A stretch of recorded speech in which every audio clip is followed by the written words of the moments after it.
memasukkan subbab berikutnya di dalam masalah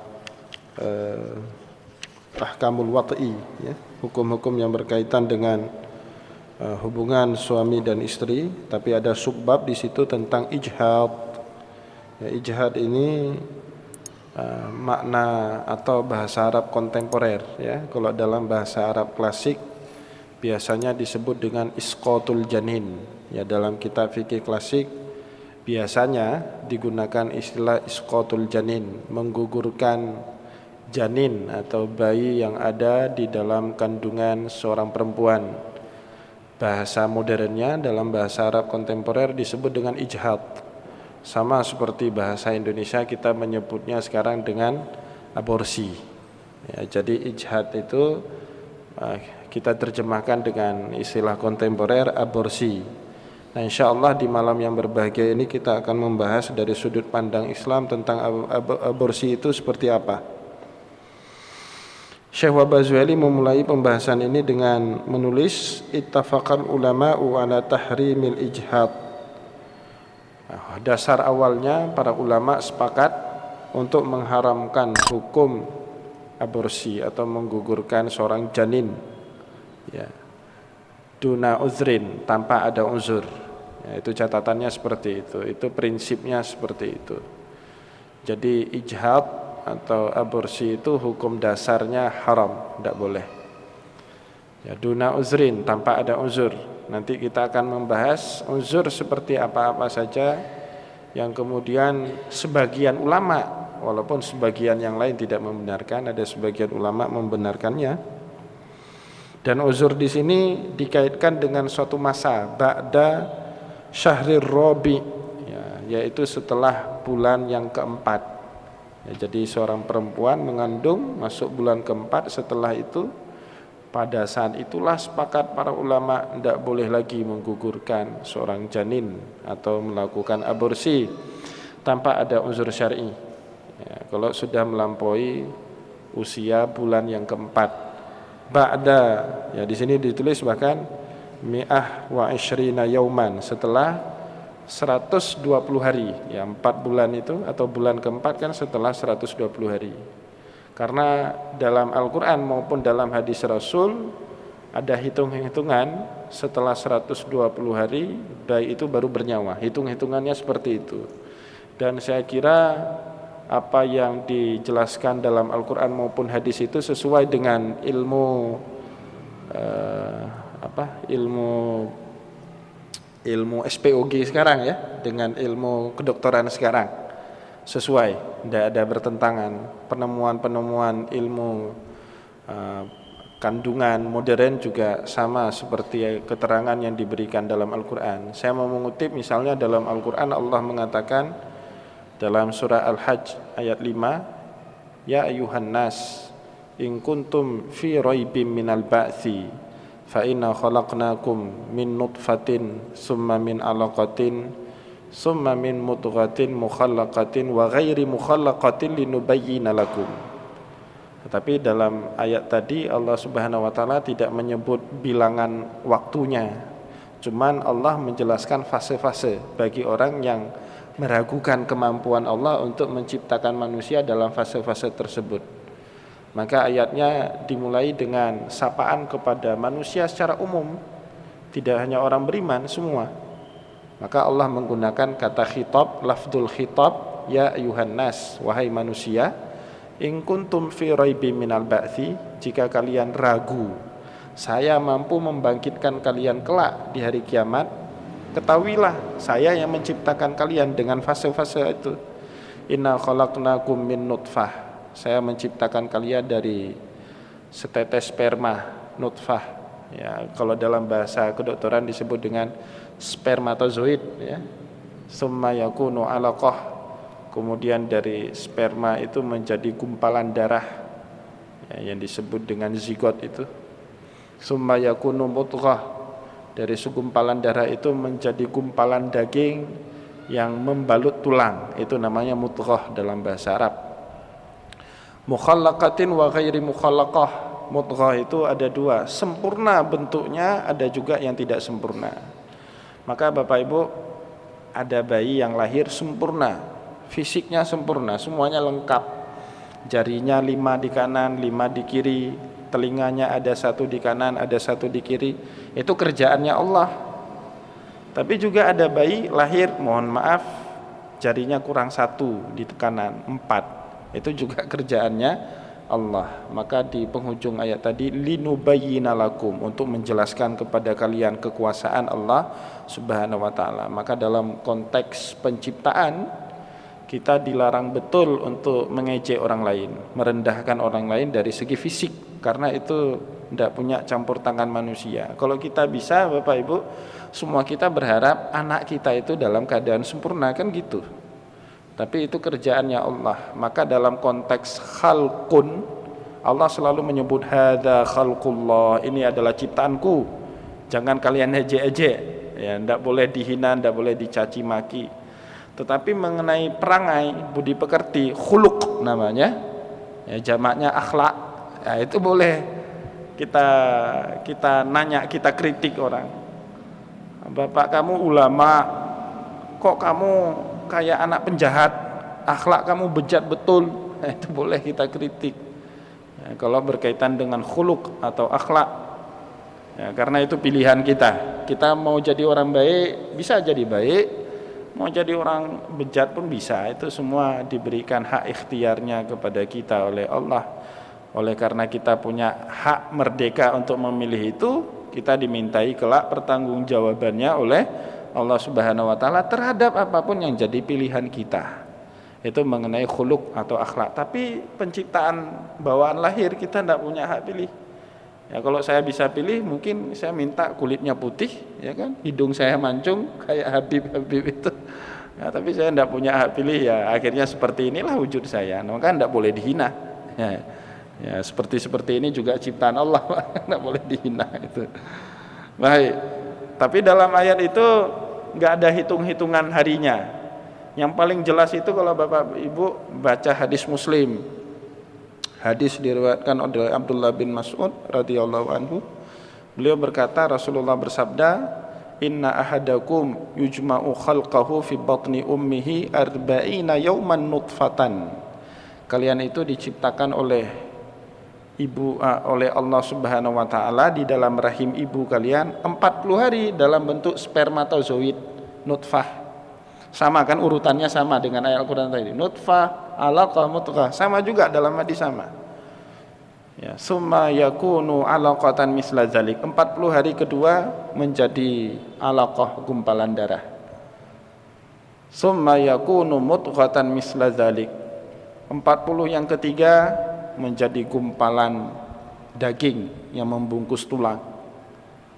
Ya, summa yursalu ilaihil malak. Setelah 3 kali 40, ya 120 berarti, baru kemudian Allah Subhanahu wa taala mengirimkan malaikat. Summa yursalu ilaihil malak, ya, dikirimkan para malaikat. Fayunfakhu fihi ruha, baru ditiupkan ruh kepada seorang janin, ya, maka kemudian janin itu dalam dunia kedokteran baru bergerak, ya, artinya kalau sudah bergerak tanda dia bernyawa, ya, menjadi makhluk hidup, ya, setelah 120 hari, ya, dan itu sesuai sekali dengan keterangan yang diberikan oleh Rasulullah, bilangannya tepat. Summa yursalu ilaihil malaku fayunfakhu fihi ruha. Bahkan dalam hadis itu diberikan keterangan lebih lanjut, wa yu'maru bikatbi rizkihi wa amalihi wa ajalihi wa syaqiyyun aw sa'idun. Dengan hal itu kemudian para malaikat melaksanakan perintah Allah tentang 4 hal kepada anak itu. Bikatbi rizki, sudah ditentukan rizkinya, ya, bikatbi rizkihi wa amalihi, amal perbuatannya, ya, wa ajalihi, ajal dia, kapan nanti matinya, itu sudah ada semua. Wasyaqiyun aw sa'idun, bahagia atau tidak bahagianya dia sudah sebelum, ya, waktu 120 hari itu sudah jelas semua. Nasib kita itu di dalam catatan Allah sudah jelas. Cuman sama kita saja karena keterbatasan ilmu tidak jelas, seperti itu. Maka Bapak Ibu, hitungannya itu ba'da mi'atin wa ishrina yauman min bada'il hamli, setelah dari awal permulaannya hamil. Maka setelah usia 120 hari disepakati oleh para ulama, ijtihad itu atau aborsi itu hukumnya haram biduni uzrin, tanpa ada uzur yang membenarkannya. Wa ya'uddu dzalika jarimatun mujibatun lil ghurrati. Dan kalau itu dilakukan, aborsi itu dilakukan siapapun, ini terutama oknum tenaga medis yang membantu para bidan sering, ya alasannya bantu orang.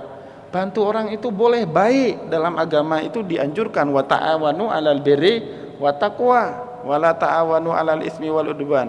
Tapi membantu orang itu tetap harus dalam kerangka koridor halal dan haram. Jangan membantu orang tapi yang haram pun ditabrak sama dia. Ya, itu akal-akalan namanya. Ya, alasannya bantu tapi nabrak yang haram, ya, itu tidak boleh.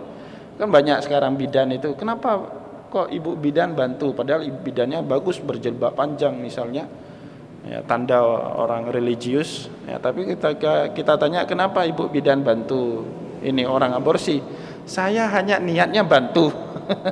Bantu itu boleh dalam koridor halal dan haram tadi, ya. Kalau sudah haram ya tidak boleh. Bapak Ibu misalnya buat praktek kolusi, jadi pejabat, diterima pegawai di kantor kita, kuotanya terbatas 1 orang, yang daftar 10 orang, ternyata ranking 1, ranking 2, ranking 3 anak orang semua. Nah, anak saudara kita itu peringkat 6, ya, bantu saudara. Tidak boleh itu namanya kolusi, ya, kalau bahasa sekarang tidak boleh itu. Bantu boleh tapi dalam koridor halal dan haram, seperti itu. Wa ya'uddu dzalika jarimatun mujibatun lil ghurrati. Kalau itu dilakukan maka dianggap jarimah, perbuatan kriminal, bukan hanya dalam KUHAP. Dalam KUHAP kita dianggap juga pidana itu, tapi dalam Islam, dalam hukum kriminal Islam juga, atau disebut dengan jarimah, juga dianggap sebagai tindakan atau perbuatan kriminal. Mujibatun lil ghurrah, tapi dalam fikih klasik itu wajib bayar ghurrah. Ghurrah itu diat, ya. Kalau kita bunuh orang sudah bernyawa, anak kecil maupun dewasa kita bunuh, dalam Islam wajib bayar diat 100 ekor unta.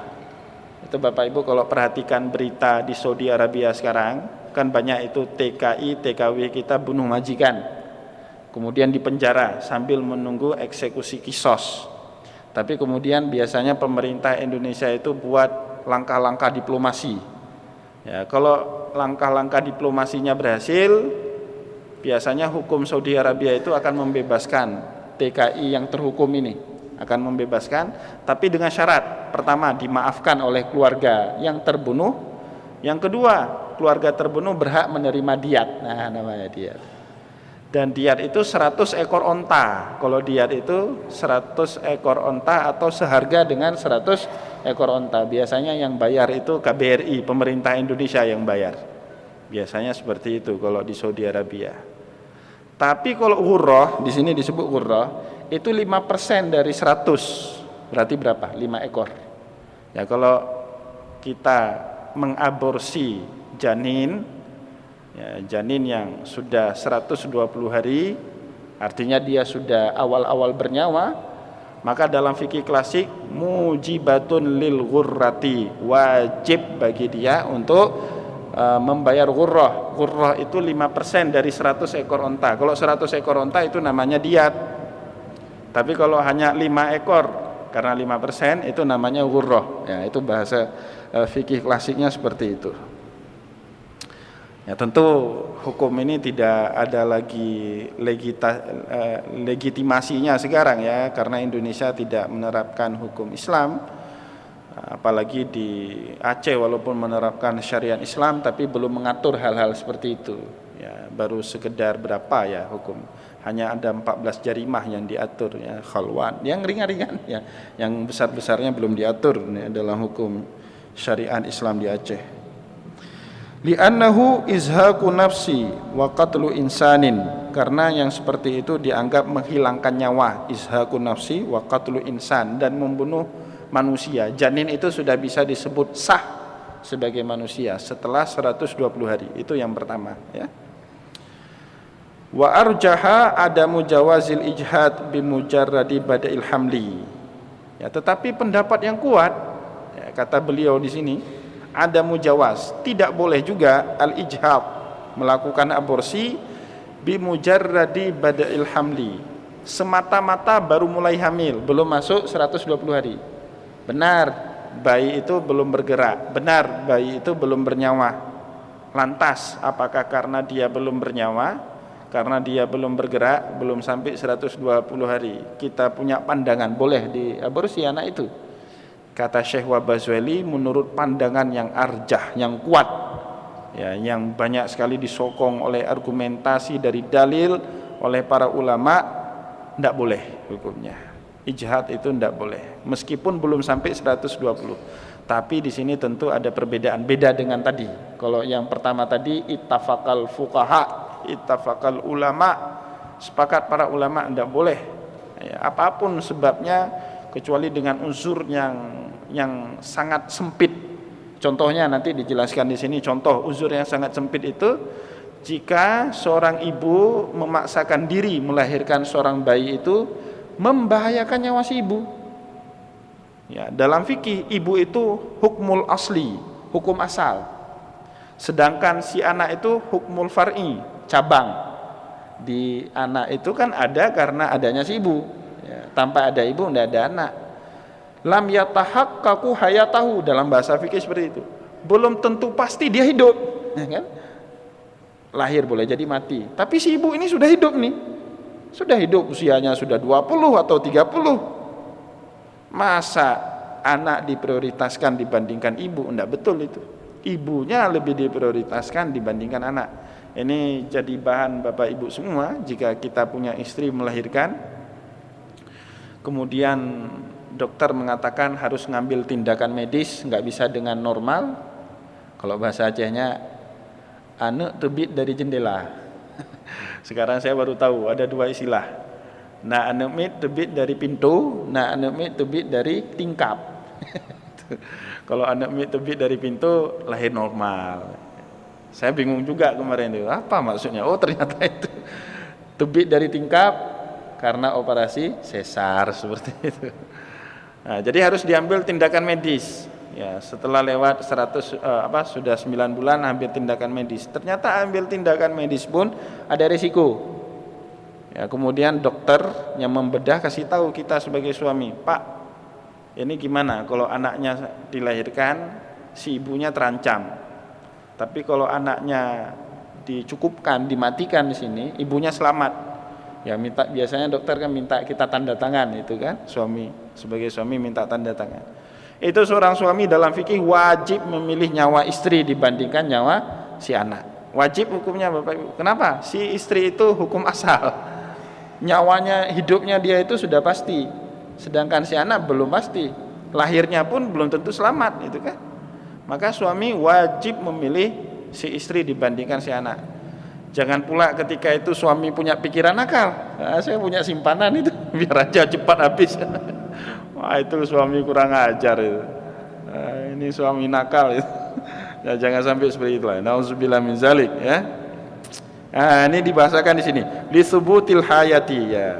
Karena sebenarnya walaupun awal mula baru melahir hamil, seorang perempuan baru hamil, tapi li subutil hayah, kemungkinan besar si janin ini hidup itu ada, ya kan? Kalau enggak masalah apa-apa, dia terus berlanjut dan setelah 120 hari dia bernyawa, kemungkinan besar dia ada itu.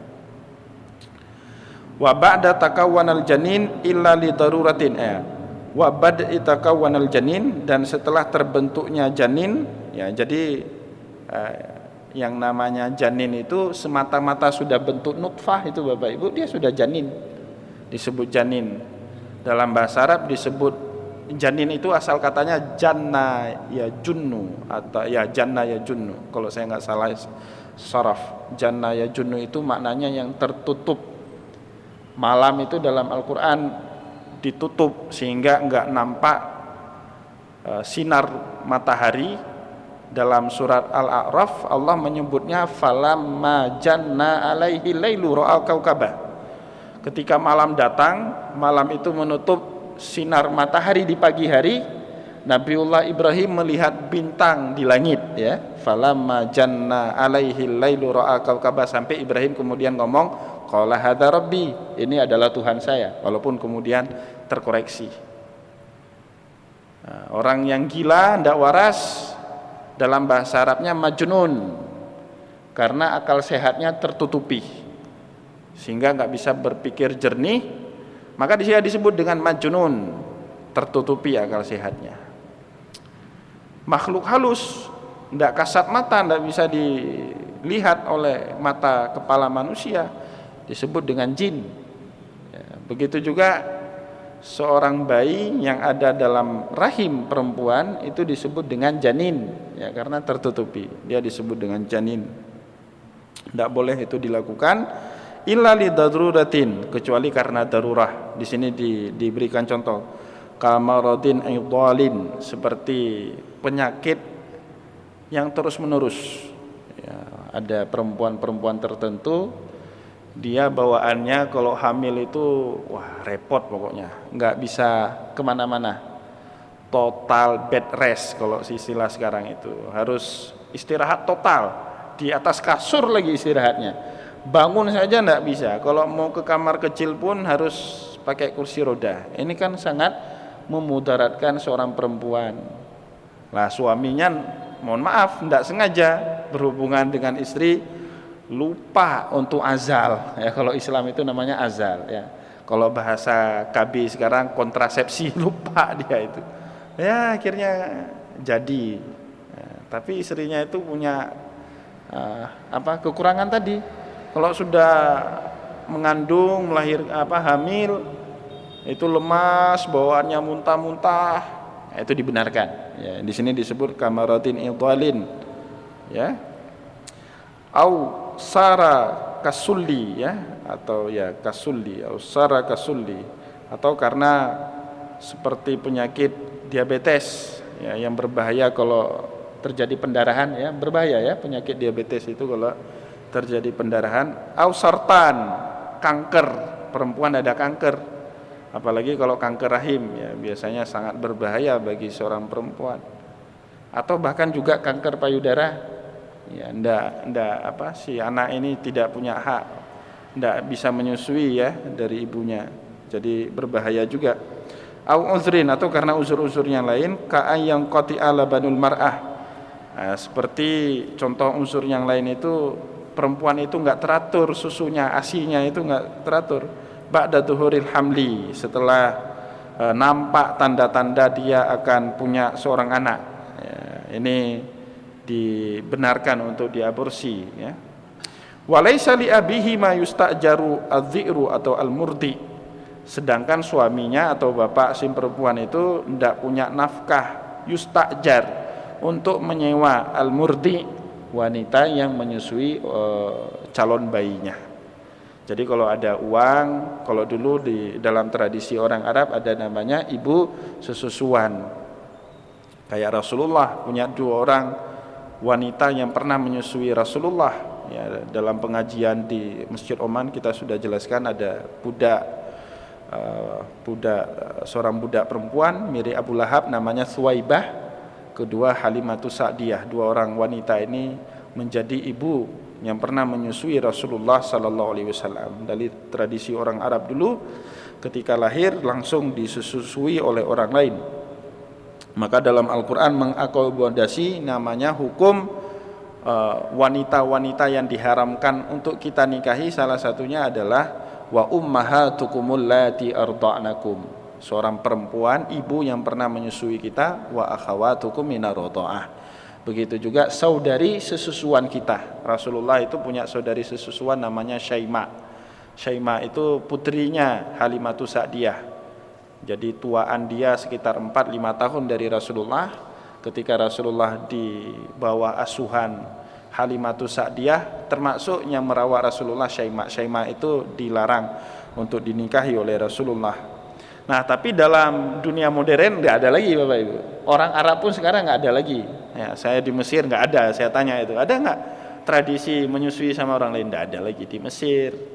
Yang tempat-tempat di Arab yang pernah saya kunjungi di Sudan tidak ada juga, di Saudi Arabia tidak ada juga. Tapi yang ada sekarang namanya bank ASI namanya ya. Bank Nulaban, ya, bank ASI.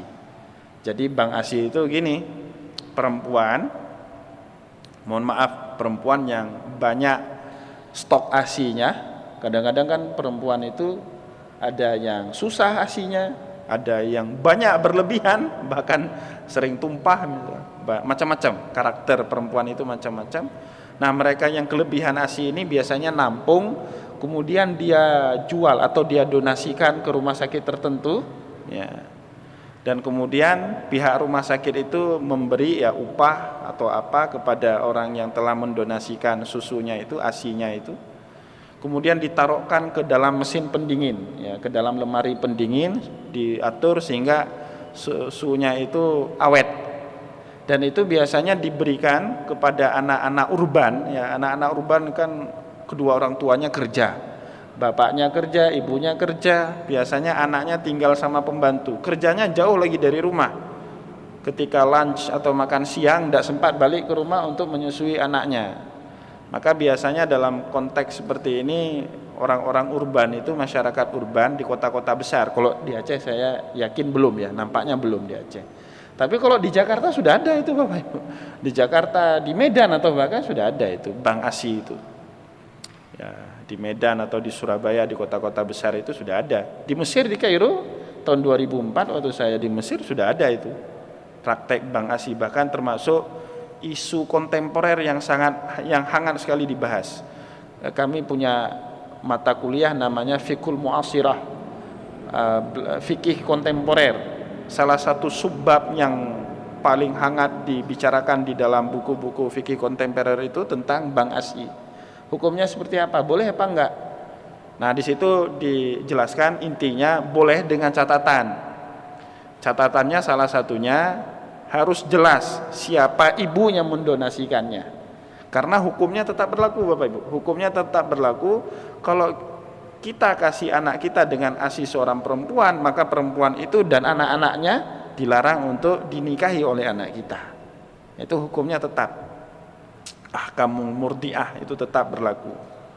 Maka pernah terjadi gara-gara aturannya tidak diikuti secara ketat di Maroko. Ya, saya pernah baca di koran waktu saya di Mesir, pernah baca di koran itu di Maroko ada seorang perempuan nikah dengan seorang laki-laki. Pernikahannya sudah lama, 15 atau 20 tahun, sudah punya anak 3. Nah, setelah 20 tahun itu baru ketahuan kemudian kalau perempuan ini dengan suaminya itu saudara sesusuan. Ketahuannya karena ibu yang mendonasikan susunya itu tahu susunya itu diambil kepada laki-laki ini, anak laki-laki ini minum susu dia. Jadi perempuan ini atau istrinya ini adalah saudari sesusuan dari anak laki-laki ini, ketahuan. Ya, sampai ketika itu terjadi diskusi hangat. Ya, tapi hakim di Maroko itu akhirnya memutuskan tidak cerai, karena dia bertalfik ketika itu. Ya, di Maroko itu mazhab fikihnya itu mazhab Maliki. Ya, di Maroko sama kayak kita, ada pengadilan agama juga. Kalau kita kan di Aceh namanya Mahkamah Syariah, di luar Aceh namanya PA, pengadilan agama. Di Maroko juga ada itu. Tapi pegangan hakim di Indonesia itu biasanya berujuk kepada mazhab Syafi'i. Kompilasi hukum Islam itu banyak merujuk kepada mazhab Syafi'i. Di Maroko Maliki mayoritasnya. Di dalam Maliki itu Bapak Ibu, kalau saya nggak salah ingat, 5 kali menyusui berturut-turut seorang itu sudah menjadi anak sesusuan. 5 kali.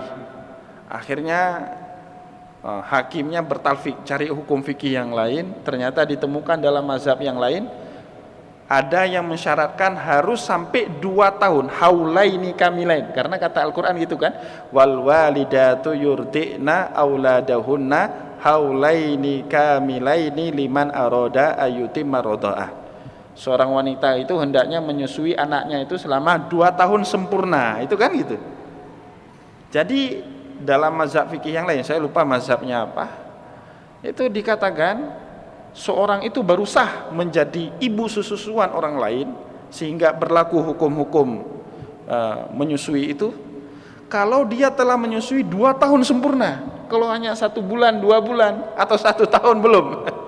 Akhirnya dia bertalfik ke situ, dia tanya, kamu berapa lama menyusui anak laki-laki ini? Ya, cuma 6 bulan. Akhirnya tidak diceraikan. Nah, jadi itu pertimbangan maslahat ya lebih besar karena keluarga ini harmonis, punya anak sehat-sehat, baik, masa harus diceraikan seperti itu. Ini salah satu bentuk putusan hakim yang sangat mempertimbangkan maslahat seperti itu. Baik Bapak Ibu kaum muslimin dan muslimat yang dimuliakan oleh Allah. Jadi penjelasan fikihnya seperti tadi ya. Walaisa li abihi mayusta'jaru al-murdi, si bapaknya atau suaminya tidak punya nafkah untuk menyewa ibu susuan, wa yakhafu hilakul walad, sehingga dikhawatirkan nyawa anak ini terancam, ya dibenarkan dalam konteks seperti ini melakukan aborsi. Wa ini, nah ini menarik kata beliau, wa ini dan saya, ini Syekh Wahbah Zuhaili maksudnya, bihadza tarjih, saya mentarjih atau menguatkan pandangan ini mayalu ma'ara'i al-Ghazali. Ya, saya menguatkan pandangan ini. Pandangan apa? Pandangan yang mengatakan aborsi itu tidak hanya haram hukumnya setelah 120 hari dan bahkan juga haram sebelum masuk 120 hari. Awal-awal kehamilan itu sudah haram aborsi, kecuali dengan unsur-unsur tadi. Tapi kalau nggak ada sebab apapun, khawatir tanpa ada sebab, itu di dalam kitab-kitab yang lain dikhawatirkan masuk kepada celaan Allah dalam Al-Quran, wala taqtulu auladakum khasyata imlak nahnu narzukukum wa iyyakum.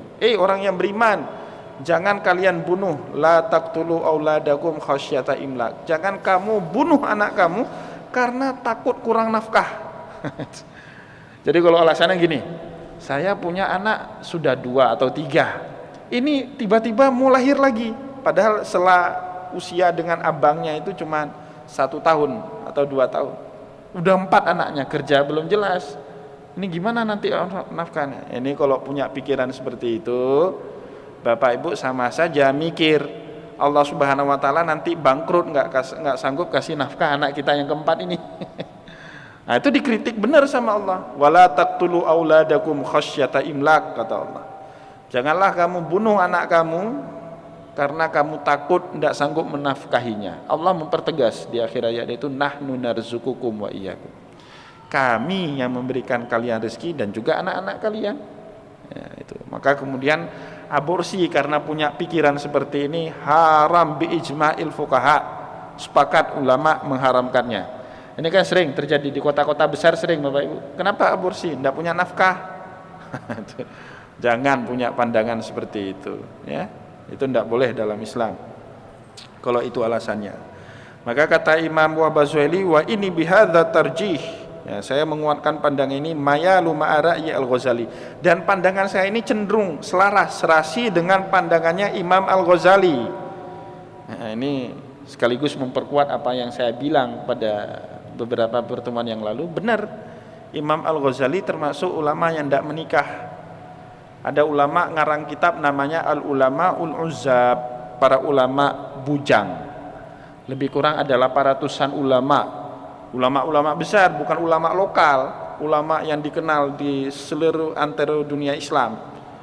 Ya, seperti Al-Ghazali tidak nikah, Imam Nawawi tidak nikah, Imam Ibnu Taimiyah tidak nikah, Imam Ibnu Katsir juga nggak nikah, Ibnu Qayyim Al-Jauzi juga nggak nikah. Ulama-ulama itu nggak nikah. Nah, tapi Bapak Ibu, kelebihan Imam Al-Ghazali, kelebihan beliau, kalau beliau menulis kitab nikah, babun nikah, kata para ulama seolah-olah beliau telah menikah dengan 60 orang wanita. Kalau kita ini sudah menikah 1, bahkan ada yang 4 kali, nah udah tulis pengalaman Anda menikah dengan 4 orang wanita. Nggak bisa kita tulis. Ini Imam Al-Ghazali tidak pernah nikah, tapi nulis bab nikah kayaknya sudah menikah. Pengalaman beliau itu sudah seperti 60 kali menikah, gitu katanya. Nah, maka kata Syekh Wahbah Zuhaili di sini, pandangan beliau ini sama dengan pandangannya Imam Al-Ghazali. Pandangannya apa? Alladzi ya'tabiru al-ijhatu yang menganggap ijhad itu atau aborsi itu walau min awwali yaumin, meskipun dari hari yang pertama ya, terdeteksi sama apa istilahnya sekarang itu? Apa mesin? USG, ya, betul. Ya, mesin USG itu terdeteksi ini sudah ada hidup. Ya, kata Imam Al-Ghazali walau min awwali yaumin, meskipun dari hari yang pertama, kal wa'di jinayatin ala maujudin hasilun. Ya, ini tegas sekali, ini ibaratnya tegas sekali. Kal wa'di jinayah. Kal wa'di jinayah itu kalau kita mau terjemahkan kriminal di atas kriminal, kejahatan di atas kejahatan. Kejahatan yang pertama membunuh, kejahatan yang kedua orang nggak bersalah kita bunuh. Orang yang bersalah saja, Bapak. Misalnya gini, rumah kita kemalingan, yang hilang itu lumayan 50 mayam emas hilangan, tambah 1 sepeda motor. Kalau dihitung-hitung kan ratusan juta juga itu. Itu boleh nggak dibunuh? Nggak boleh. Kalau kita bunuh orang itu kita masuk penjara. Orang bersalah nggak boleh kita habisi nyawanya. Ya, jadi membunuh dosa. Ini tambah lagi membunuh orang yang nggak berdosa, tambah dosa. Itu istilah kitabnya itu kal wa'dil alal jinayah, kriminal di atas perbuatan kriminal, seperti itu. Jadi berat dosanya itu, Bapak, berat sekali. Maka jangan, saya agak tegas ngomong ini karena sepertinya kok aborsi ini sudah kayak mau legal di tengah masyarakat kita. Ya, prakteknya sudah masif. Ya, prakteknya sudah mulai menjalar. Ada anak, mohon maaf, kecelakaan, main aborsi. Tidak bisa seperti itu. Itu bukan solusi, bukan jalan keluar. Mengaborsi itu bukan jalan keluar. Nanti jalan keluarnya ada bab berikutnya, insya Allah. Kita akan masuk dalam bab ini. Makanya kemarin ketika diminta sama BKM Masjid lompat ke bab kurban, saya bilang nanti kita akan kembali lagi, harus baca ini bab ini. Baik. Ya, kalwa di jinayat, kalwa di ala jinayatin ala maujudin hasilun. Kriminal di atas kriminal ala maujud, kepada sesuatu yang sudah ada. Bayinya kan udah ada, walaupun tidak bergerak, tapi sudah ada dia. Hasilun, terjadi, yang sudah ada itu sudah terjadi dalam rahim seorang perempuan, meskipun belum sampai 120 hari yang dikategorikan dia sudah bernyawa, seperti itu penjelasan Imam Al-Ghazali.